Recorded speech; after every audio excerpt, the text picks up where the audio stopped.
మనకు భోజనాలు సప్లై చేశారు అధ్యక్ష రేణుకామస్వామి గారు.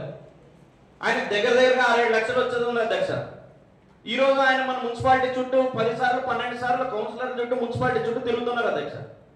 ఈయనదేమో కళ్ళకు కనిపించకుండా చేసిందే, ఆయన కళ్ళకు కనిపించి పెట్టిండే భోజనమే అధ్యక్ష. ఆయనదేమో పాత దాంట్లో పెట్టినారు, ఎవరికి తెలుసు అని అంటారు. అప్పుడు ఏళ్ళు ట్రాన్స్ఫర్ అయిపోయినారు, ఎవరు లేరు అధ్యక్ష చేసేవాళ్ళు.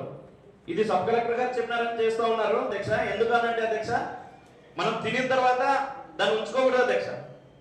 ఏదైనా కానీ ఆయన పాపం 2 ఏళ్ళైనా బిల్లులు రాలేదు ఆగినారు అని అంటే వాళ్ళు ఓపిక అధ్యక్ష. నిజంగా మీ ద్వారా కమిషనర్ గారిని రిక్వెస్ట్ చేస్తూ ఉన్నాను అధ్యక్ష, ఎంత తొందరగా వీలైతే అంత తొందరగా రేణుకామస్వామి గారిది బిల్లు తొందరగా క్లియర్ చేస్తే బాగుంటుంది అని చెప్తున్నాను. ఎందుకంటే సార్ ఆయన నాకు దాదాపు వారం కిందనే కలిశాడు.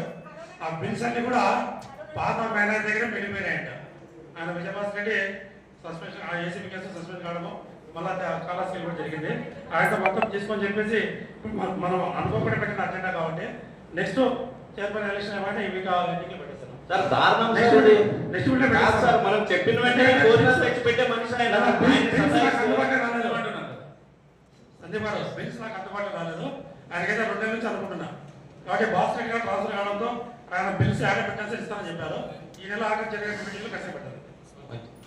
తొందరగా నెక్స్ట్ మీటింగ్ లో ఖచ్చితంగా పెట్టాలని చెప్పేసి అడుగుతున్నాను.